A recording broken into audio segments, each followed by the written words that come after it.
नमस्कार, मैं हूं आलोक मेहता। HSI में आपका स्वागत है।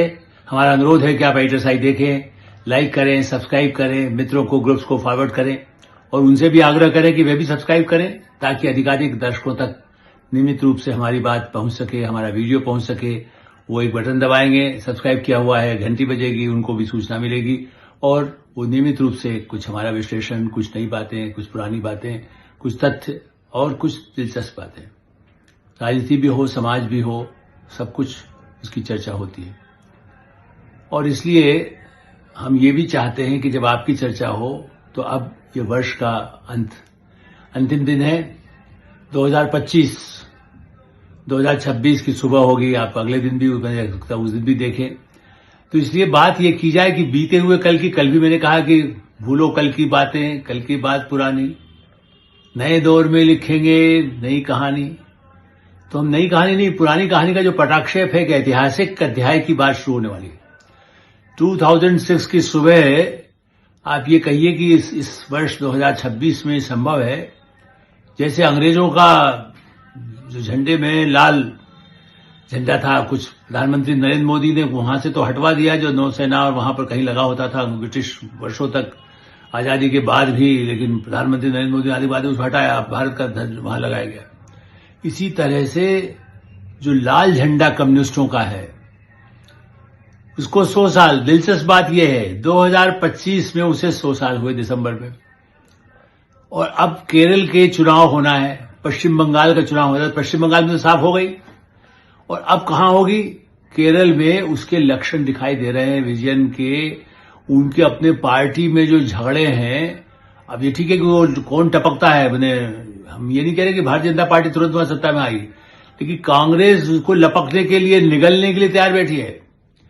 ये देखिए, कम्युनिस्टों से हाथ मिला करके बड़ा भारी इंडिया गठबंधन, कम्युनिस्ट हाथ मिलाकर कांग्रेस के नेतृत्व में राहुल गांधी हो, कोई भी हो, इमरजेंसी हो, हम सब साथ देंगे। वो कम्युनिस्ट 100 साल में उनका जीवन, कम्युनिस्ट पार्टी का जो अंत है, यदि मान लीजिए कुछ सीटें रहेंगी भी, अभी भी कुछ राज्यों में है ना 5 सीट 7 सीट, कुछ संसद में 2 लोकसभा में आ जाए, 2 राज्यसभा में कहीं से आ जाए।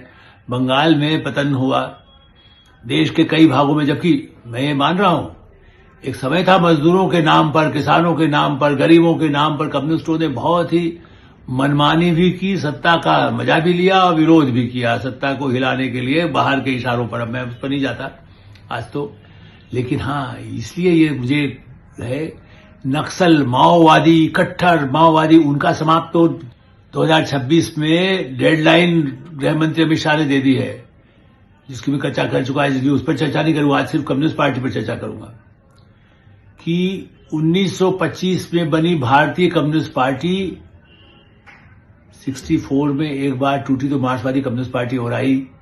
मार्क्सवादी कम्युनिस्ट पार्टी भी है, कम्युनिस्ट पार्टी भी है, उससे मिलते कोई और माओवादी, कांग्रेस अलग बन गई, कम्युनिस्ट पार्टी ऑफ इंडिया, माओवादी, लेनिनवादी, मतलब विचारधारा तो क्या माओ खत्म हो गया। मैं चीन जाइए, मॉस्को, रूस जाइए, अब वहां कोई माओ की बात नहीं कर रहा है, मार्क्स की भी नहीं कर रहा है। पुतिन साहब तो दुनिया में व्यापार कर रहे हैं, वहां पर भी बड़े पैमाने पर कंपनियां आई गई है। भारत के साथ तो बहुत गहरे रिश्ते हैं, भारत के साथ पहले भी रिश्ते हमारे रहे, रूस के साथ, सोवियत संघ था तब भी रहे, लेकिन उनकी कम्युनिस्ट हमारे यहां थोप दी जाए। उन्होंने तो बेड़ा गर्क किया था 1962 में हमले के लिए। जिम्मेदार कौन? कम्युनिस्ट के इतना ज्यादा प्रभावित थे कृष्ण मेनन वगैरह उससे, विचारधारा से भी, कि उन्होंने कहा चीन तो हमला नहीं करेगा।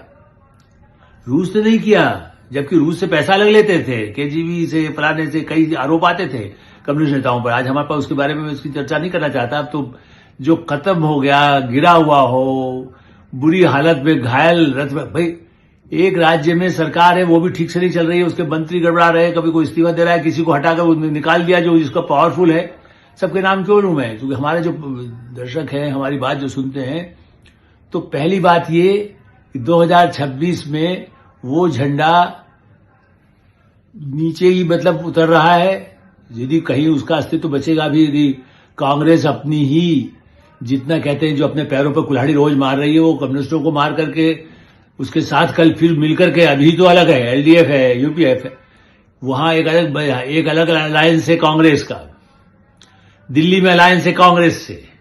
अब वो कह सकते नहीं जी हमारा तो वही विचार भी तो कुछ होता है, कुछ दिमाग होता है कि नहीं, खाली शरीर होता है बिना दिमाग के।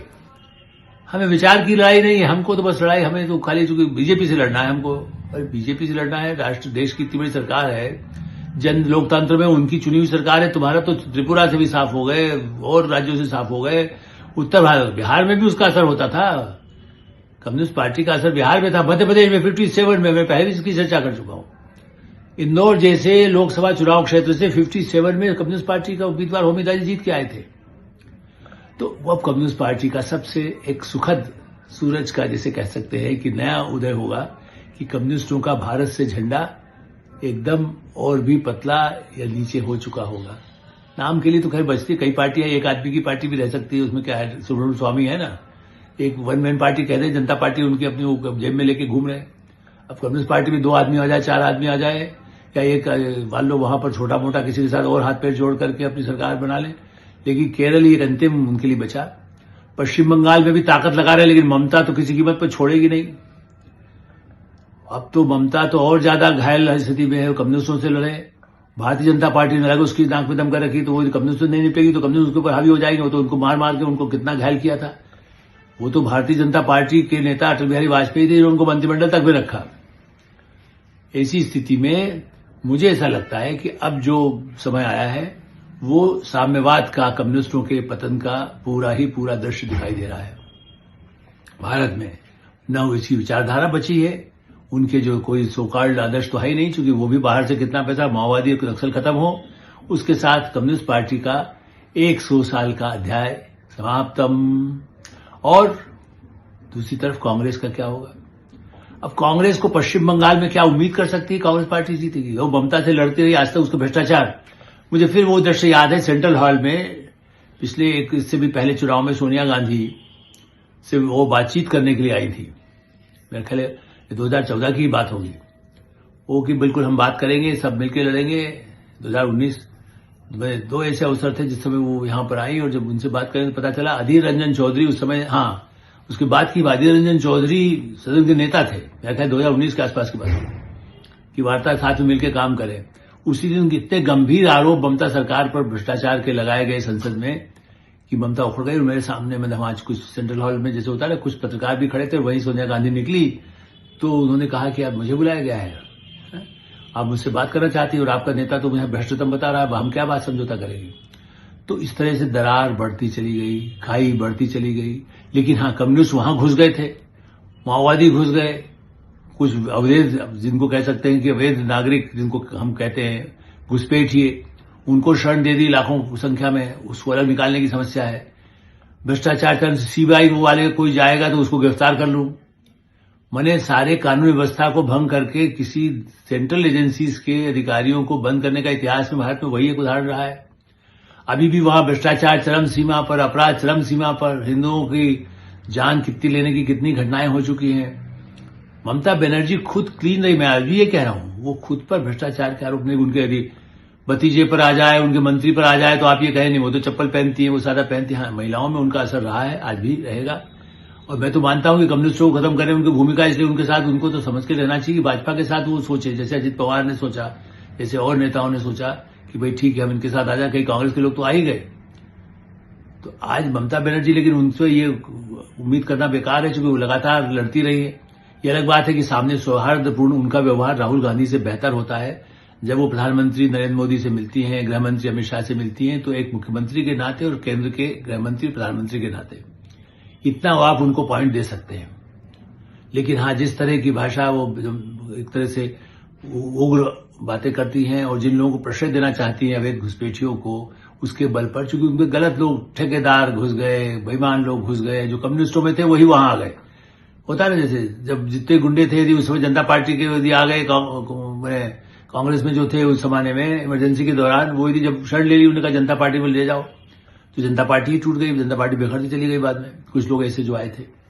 ऐसी स्थिति में कांग्रेस पार्टी कितना वहां पर ममता के साथ कर पाएगी, मुझे कोई उम्मीद नहीं दिखाई देती। तो कांग्रेस बंगाल में नहीं होगी।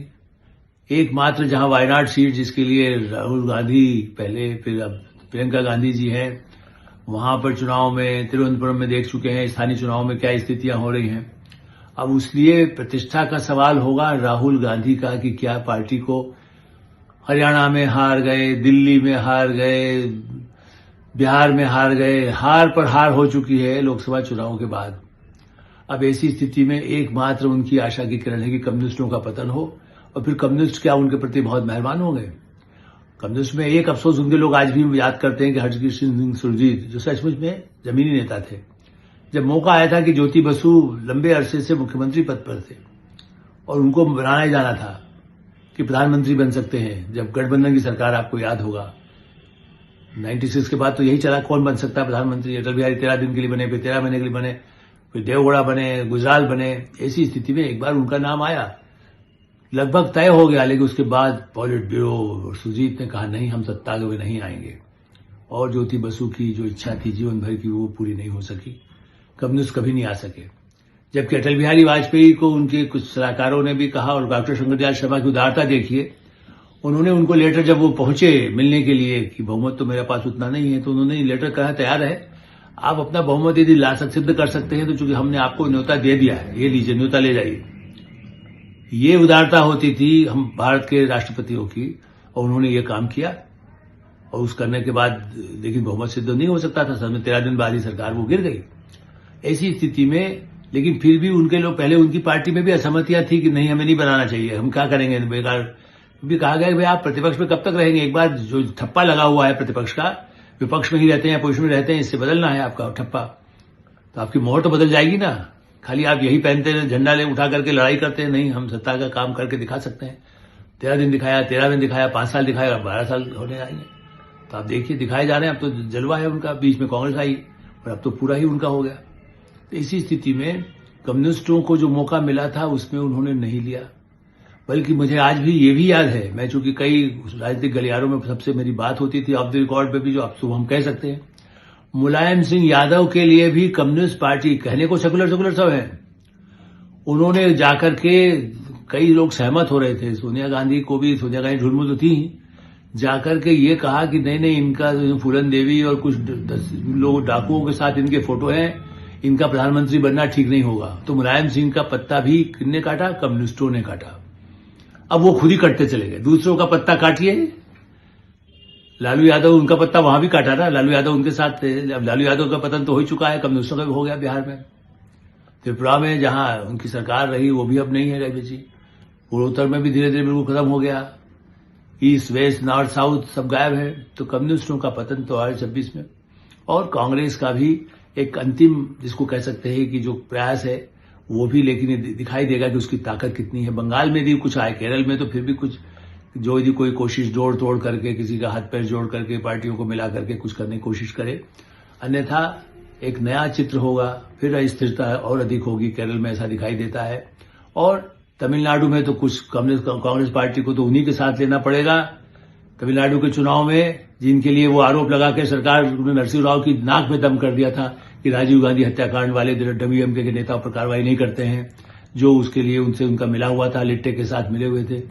तो तमिलनाडु में राजीव गांधी के हत्यारों से आरोपियों के साथ सरकार बनाने की फिर कोशिश करे कांग्रेस पार्टी। क्या मजाक है। कम्युनिस्ट जो झंडा उठा उठा करके पूरी इंदिरा गांधी की सरकार से लेके बाद की कांग्रेस सरकार, ममता सरकार, सब कुछ नाक में दम किए रही, उन कम्युनिस्टों के साथ ही सरेंडर करना, उधर उद्धव ठाकरे के साथ सरेंडर करना, कहां रह गई है मतलब कांग्रेस पार्टी। तो कांग्रेस का भी जिसे कह सकते हैं पतन की पराकाष्ठा दिखाई देगी 2026 में। मैं ये नहीं कह भारतीय जनता पार्टी कितनी सफलता मिलेगी केरल या तमिलनाडु में, लेकिन हाँ उसका झंडा, उसका अस्तित्व, उसका वोट परसेंटेज पहले से बढ़ रहा है। और कोई आश्चर्य नहीं हो, कई बार चमत्कार होते हैं। त्रिपुरा में किसने उम्मीद की थी, तो कोई ऐसा गठबंधन, नया गठबंधन जो गठबंधन के बिना तो चलता नहीं है। केरल, तमिलनाडु में एडीएमके उनके साथ पहले से है, और पार्टियों के साथ भी हो रहा है। तो क्या दिशा बदलेगी, राजनीति की दिशा बदलेगी, एक नया चित्र राजनीति का 2026 में दिखाई देगा, जिससे आर्थिक स्थिति मजबूत हो, जिससे सामाजिक स्थिति और अच्छी हो, जिससे जो योजनाएं जो केंद्र की हैं, जो राष्ट्रीय योजनाएं वो सब जगह लागू हो सके, उनका लाभ आयुष्मान भारत योजना हो, लोगों के स्वास्थ्य योजना हो, शिक्षा की नीति हो, समान नागरिक संहिता के लिए सबकी सहमति हो, एक चुनाव के लिए भी तैयार हो जाए तो 2029 से प्रक्रिया शुरू हो जाए, न सही पूरा लेकिन एक प्रक्रिया तो शुरू हो जाए कि चलिए कई राज्यों में एक साथ चलिए चुनाव कर लें, उसके बाद 5 साल बाद ही होंगे। तो उन सब के लिए कितनी सहमति आने वाले वर्षों में बने और भारत खुशहाल हो, भारत विश्व में उसका झंडा ऊंचा होता रहे, यही तो हम कामना करते हैं। एक बार फिर इस सूरज डूबते सूरज को भी प्रणाम करें और 2026 की सुबह के लिए भी प्रणाम। एडिटर साहब में ही विराम देते हैं। नमस्कार, धन्यवाद।